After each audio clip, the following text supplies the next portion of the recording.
नमस्कार, मैं डॉक्टर रेखा वर्मा सह आचार्य राजकीय मंगल महाविद्यालय टीटवाना से।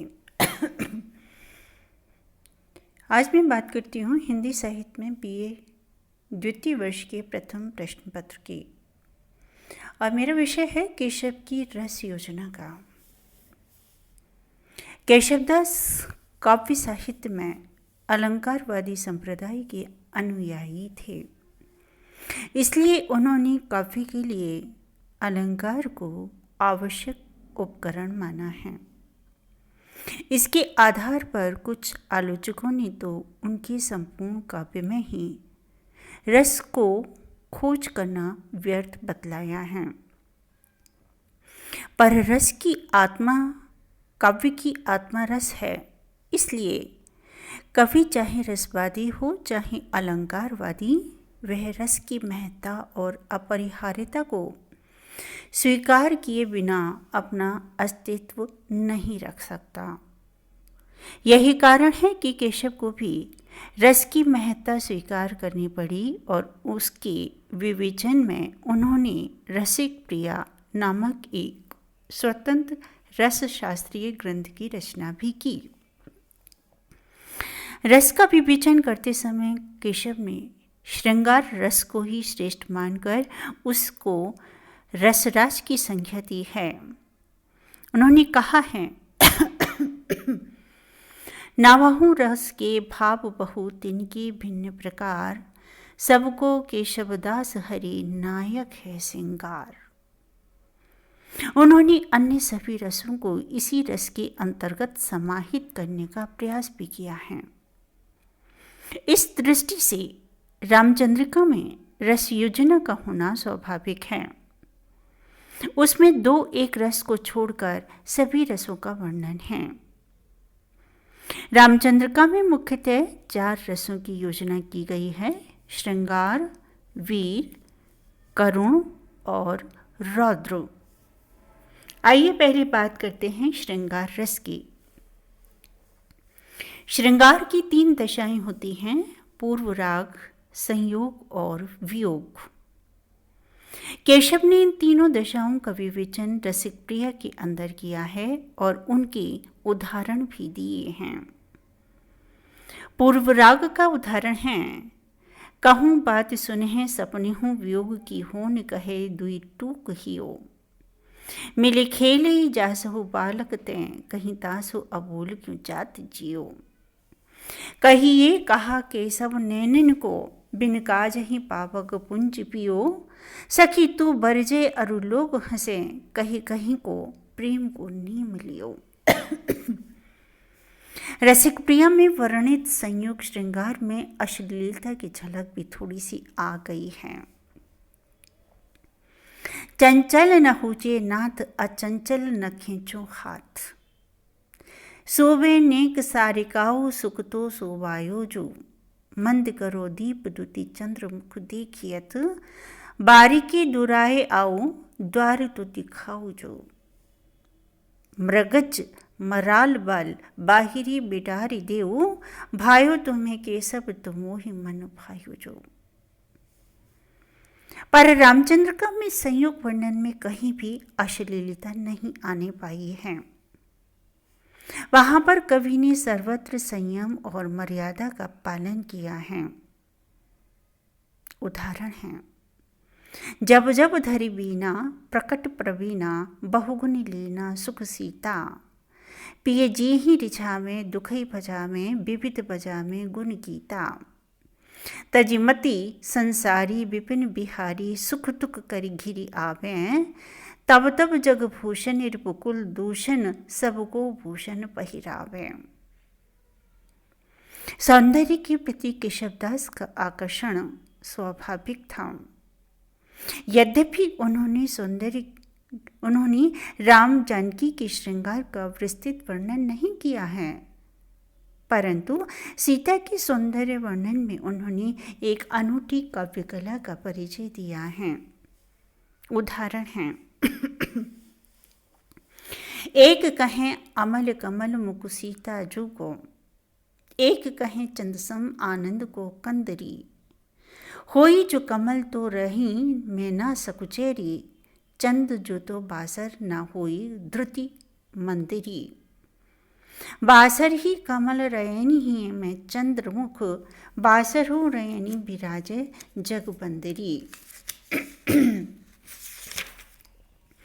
देखे मुख भावे अन देखे ही कमल चंद, ताथे मुख मुख सखी कमलों ना चंदरी। वियोग श्रृंगार का वर्णन सीता अपहरण से ही प्रारंभ हो जाता है। सीता के अभाव में विरह दुख कातर राम एकदम ऐसे कि कर्तव्य विमूढ़ हो जाते हैं कि उन्हें संदेह होने लगता है कि संभवतः न तो यह उनकी पर्णकुटी है और न वास्तविक लक्ष्मण की उनके साथ हैं। अब है यह पर्णकुटी किधो और किधो वे लक्ष्मण हो ही नहीं।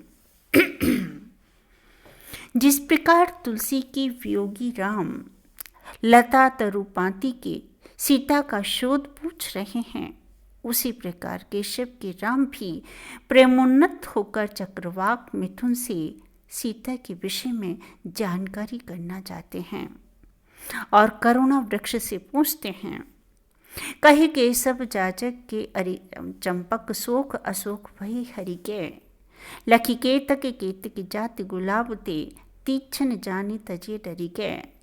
सुनि साधु तुम्हें हम भोजन आए, रहे मन मौन कहा धरी के, सिय को गच सोध कहो करुणा में, हे करुणा करुणा करी के।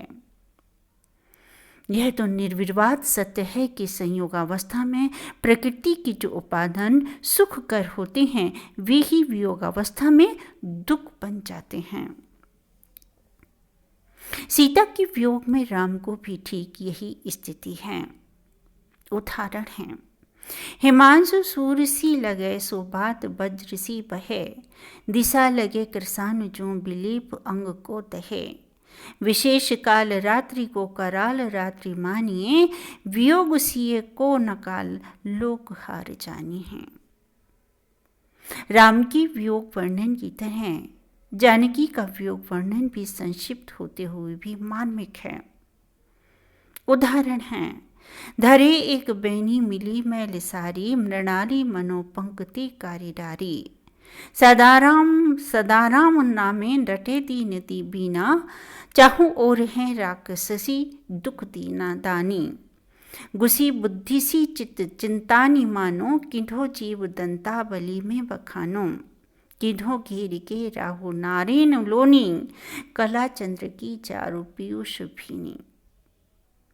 इस छंद में राम तथा जानकी की विरह वेदना की पूर्ण तीव्रता तथा प्रेम की अपूर्व अनन्यता व्यंजित होती है। भावुकता के साथ साथ कल्पना का भी सुंदर सामंजस्य है। अब हम बात करते हैं वीर रस की। श्रृंगार के पश्चात केशव का सबसे अधिक प्रिय रस वीर है और इसके विचित्रण में केशव को अपूर्व सफलता मिली है। रामचंद्रिका में राम रावण युद्ध और राम सैन्य लवकुश युद्ध ये दो ही युद्ध के अवसर हैं जहां पर वीर रस का सुंदर परिपाक हुआ है। उसकी उत्कृष्ट व्यंजना के लिए केशव ने कहीं कहीं तो छप्पे छंदों और कर्कश वर्णों का आश्रय लिया है और कहीं कहीं इनके अभाव में भी सामान्य छंदों और सामान्य भाषा द्वारा ही इस रस की अत्यंत सजीव व्यंजना कराई है। जब विभीषण यह देखता है कि रावण की ओर से खर का पुत्र मकराक्ष युद्ध करने के लिए आ रहा है तो वह तुरंत राम को सावधान करता हुआ कहने लगता है कि, उदाहरण है, कोदंड हाथ रघुनाथ सवारी लीजे, भागे सभी समर यूथप दृष्टि दीजे, बेटा बलिष्ठ खर को मकराक्ष आयो, संहार काल जानु काल कराल खायो। केशव ने युद्ध का सागर के साथ सांगरूपक बांधकर जो वर्णन किए हैं वे बहुत ही उपयुक्त बन पड़े हैं। उदाहरण हैं, सोनित सलित नल ना बानर सलिलचर, गिरि बाली सुत विष विभीषण डारे हैं, चमर पताका बड़ी बड़बाब अनल सम, रोग रिपु जामवंत केशव विचारे हैं। बाजीसुर बाजी सुर गज ते से अनेक गज, भरत सबंधु इंदु अमृत निहारे हैं। सोहत सहित शेष रामचंद्र केशव से, जीत के समर सिंधु सांचे हैं सवारे हैं। दूसरा उदाहरण लवकुश की विजय के उपरांत का दिया हुआ है। के करे कार बाहुमीन गयंद सुंड भुजंग, चीर चौर सुदेश केस सिवाल जानी सुरंग।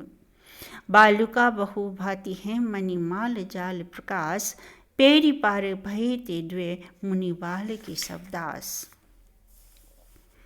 रावण के हृदय को सांत्वना देने में खरपुत्र मकराक्ष के वीरतापूर्ण शब्द कितने सफल हो सके हैं, इसका वर्णन है। कहा कुंभकर्णे कहा इंद्रजीतो, करें कुसोई वो वा करें युद्ध भीतो। सुजालो जियो हूँ सदा दास तेरी, सिया को सकेले सुनो मंत्र मेरो। महाराज लंका सदा राज्य कीजे, करो जो तुमको विदा बेगी दीजे। हतो राम स्यों बंधु सुग्रीव मारो, अयोध्या हिले राजधानी सुधारो। इस प्रकार से रामचंद्रिका में वीर रस की सफल अभिव्यक्ति और सुंदर परिपाक हुआ है। अब हम बात करते हैं रौद्र रस की। रौद्र रस की जितनी सफल अभिव्यक्ति रामचंद्रिका में हुई है, उतनी केशव के अन्य काव्य ग्रंथों में नहीं हो पाई है। जिस समय परशुराम विश्वामित्र जी के प्रति अपमानजनक शब्दों का प्रयोग करते हैं, तो राम के शांत स्वभाव में भी विक्षोभ उत्पन्न हो जाता है और भी अपने गुरु के प्रति अपमानपूर्ण बातों को सुनकर सात्विक क्रोध से तिल मिला कर कह उठते हैं। भगन भयो हर धनुक साल तुमको अवसाले, व्यथा होई वृद्धि सृष्टि ईस आसत ते चाले। सकल लोक संहारहु शेष सिरसित ते धर धा डारे, सप्त सिंधु मिल जाहि हुई सब ही तम भारे। अति अमल ज्योति नारायणी कही केशव उपजि जाए बरु, भृगुनंदन संहार कुठारते मैं कियो सरासन युक्त सरू।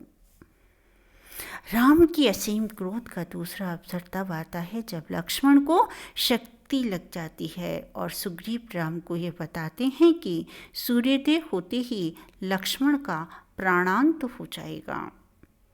इस भावी आशंका की बात मन में आते ही राम क्रोध विह्वल हो जाते हैं और कह उठते हैं कि सूर्य ने ऐसा किया तो मैं संसार से देवताओं के अस्तित्व को हटाकर असुरों का राज्य स्थापित कर दूंगा।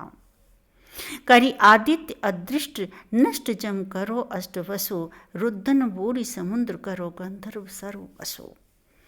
बलित अबेर कुबेर बालहि गेहु देहु इंद्र, अबु विद्याधरण अविद्य करो विन सिद्ध सिद्धि सब।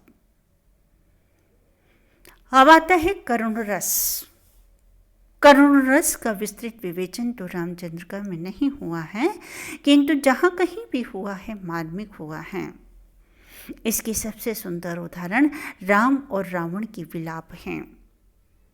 लक्ष्मण मूर्छा के अवसर पर राम का करुण क्रंदन प्रस्तुत करते हुए केशव ने करुण रस की जो अनुभूति कराई है वह है उदाहरण है। लक्ष्मण राम जहीं अवलोक्यो, नैनन तेना रहो जल रोक्यो। बारक लक्ष्मण मोहि बिलोकी, मोह कहु प्राण चले तज रोको।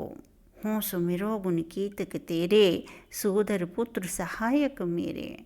लोचन बाहु तुही धनु मेरो, तू बल विक्रम बारक हीरो। बोली उठो प्रभु को प्रण पारो, ना तरु होत है मुँह मुखकारो। इसी प्रकार मेघनाद की मृत्यु पर रावण की उद्गार भी कम मार्मिक नहीं है।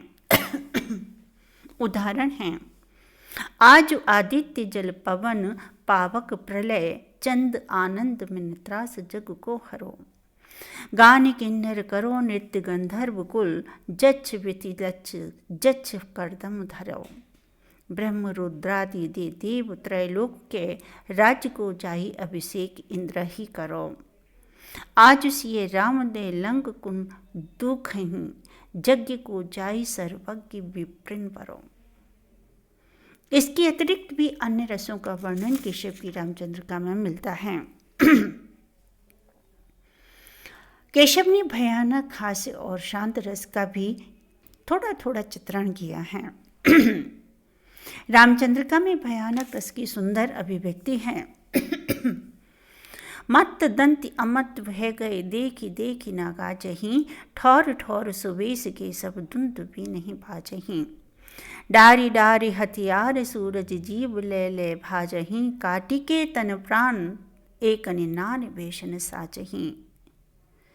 हास्यरस का सबसे सुंदर उदाहरण वह है कि जबकि रावण का यज्ञ विध्वंस करने के लिए भेजे गए बानर चित्रशाला में चित्रित सुंदरियों को रावण की रानियां समझकर उन्हें पकड़ने दौड़ पड़ते हैं, परंतु पास में जाकर भ्रम में पड़कर ठिठक जाते हैं। उदाहरण हैं: भगी देख के संकी लंकेश बाला, दुरी दौरी मंदोदरी चित्रशाला। तहाँ दौरी गो बालिके पुत्र फूलियो, सभे चित्र की पुत्रिका देखे भूलियो। गहे दौरी जाको तजे आता दिशा को, तजे जो दिशा को भजे मामता को। भली के निहारी सभे चित्र सारी, लहे सुंदरी क्यों दरी को बिहारी। तजे दृष्टि के चित्र की सृष्टि संज्ञा, हंसी एकता को तही तीव्र कन्या। इस प्रकार से रामचंद्रिका में श्रृंगार, हास्य, करुण, रौद्र और वीर, भयानक और शांत रसों का भी सुंदर परिपाक हुआ है। यद्यपि उसमें प्रमुखता श्रृंगार और वीर रसों की ही है, किंतु केशव की अन्य काव्यों में रौद्र, करुण, शांत आदि अन्य रसों की भी सुंदर अभिव्यक्ति हुई है। यह स्मरणीय है कि उन्होंने अन्य कवियों की भांति अपनी कविता का प्रणयन केवल रस विशेष को आधार बनाकर नहीं किया है, अपितु उनकी कृतियों में सभी रसों का यथावसर सुंदर समावेश हुआ है। कभी कभी सर्वत्र चमत्कार प्रदर्शन रहा है, जिसके कारण कभी कभी रसानुभूति में व्याघात उत्पन्न हुआ है, पर वीर रस के जैसे सजीव एवं उत्कृष्ट चित्र केशव ने प्रस्तुत किए हैं, वैसे सभी कवियों ने नहीं किए हैं। वीर रस के परिपाक में केशव को पूर्ण सफलता मिली है। दूसरे नंबर पर उनका वियोग वर्णन है। अन्य रसों के परिपाक में छंद प्रयोग की बहुलता, पांडित्य प्रदर्शन की प्रवृत्तियाँ और नाटकीयता जितनी बाधक हुई है, उतनी साधक नहीं। इस प्रकार से यह कहना कि केशव काव्य में रस की खोज करना व्यर्थ है, क्योंकि केशव हृदयहीन थे, नितांत असंगत एवं द्वेषपूर्ण हैं। धन्यवाद।